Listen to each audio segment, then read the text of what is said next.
खास बात की तरफ। ऐसे हालात में मैं आपको इससे पहले भी कह चुका हूं कि अपनी हिफाजत खुद इख्तियारी के लिए कुछ इशारे कहनाइए मैंने हमेशा से आपको समझाए हैं और अभी भी कोशिश करता हूं, देखते हैं आप कितने समझदार हैं। दोस्तों याद रखिए, और गर्मी का महीना भी चल रहा है, कि हर घर में ये सारी चीज़ें होनी चाहिए जो आपको बहुत काम आ सकती है। सबसे पहले तो हर मुसलमान के पास नारियल काटने के लिए एक छुरी होना चाहिए।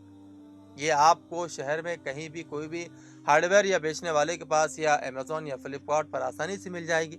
एक कच्चा नारियल सिर्फ 10 रुपए में आता है या 20 रुपए में आता है। आप उसे छीलने और सुराख करने के लिए उसमें ज़्यादा पैसे देते हैं, तो वो पैसे क्यों दे रहे हैं आप खुद तो छुरी लेकर खरीद लीजिए और अपने घर पर ही उसको इस्तेमाल कीजिए। समझ रहे हैं ना आप? आपको एनसीसी या पुलिस आर्मी में जाने का मौका नहीं मिला। आप बहुत सोचते थे कि आप एनसीसी या पुलिस या आर्मी में चले जाएंगे, आपकी ख्वाहिश अधूरी रह गई। अगर आप शूटिंग सीख लेते हैं तो हिम्मत ना हारे। एयरगन 0.17 जो कि मार्केट में 3 या 4 हज़ार रुपये में आती है, और नेट पर 17.0 बोर एयरगन आसानी से मिलती है। उसकी लाइसेंस की भी उसको ज़रूरत नहीं है, आप वो घर में रख सकते हैं। उसके अलावा हालात को देखते हुए आप घर में 20 किलो ब्लीचिंग पाउडर की एक बोरी रख लीजिए। 1 लीटर पानी में सिर्फ 10 ग्राम ब्लीचिंग पाउडर डाल दीजिए। ये सैनिटाइजर का बहुत ज़बरदस्त मुतबादिल। ख्याल रहे कि अगर आप गलती से 200 से 300 ग्राम उसमें डाल देंगे तो ये बहुत खतरनाक हो जाता है। इसके छूने से इंसानी जिल्द को शदीद नुकसान पहुंचता है, शदीद जलन होती है। समझ रहे हैं ना आप मैं क्या कह रहा हूँ?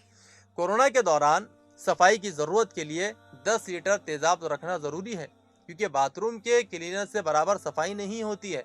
हर मुसलमान के घर में 40 से 50 कोल्ड ड्रिंक्स के शीशे की बोतलें हर वक्त रहना ज़रूरी है, क्योंकि पता नहीं कि मेहमान कब आ जाए और हमें उनकी ज़ियाफ़त करनी पड़ जाए। उन्हीं बोतलों में रखकर उनकी हम ज़ियाफ़त करेंगे। जी हाँ, घर में इजाफी पेट्रोल और डीजल भी होना चाहिए। कब गाड़ी में पेट्रोल ख़त्म हो जाए, 5-7 लीटर ज़रूरत बेज़रूरत काम आ ही जाता है।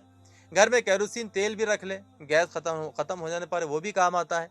और वैसे छत पर भी बहुत सारी ईंटें और शीखे, डंडे वगैरह रखना चाहिए, क्योंकि ये एक छोटा सा कमरा बनाने में काम आ सकता है। हर घर में साल भर के लिए पिसी हुई लाल मिर्चों का ज़ख़ीरा भी होना चाहिए, ताकि उसमें पता नहीं कब लॉकडाउन लग जाए, उसमें सब्जियों को झोंकने के लिए इस्तेमाल किया जा सके। और 10-12 डंडे भी होने चाहिए। जब किसी काम या तहरीक या जमाती काम के लिए झंडे लगाने हो तो ऐन मौके पर वो डंडे काम आ जाए, इसलिए पहले से इंतजाम कर लिए जाए।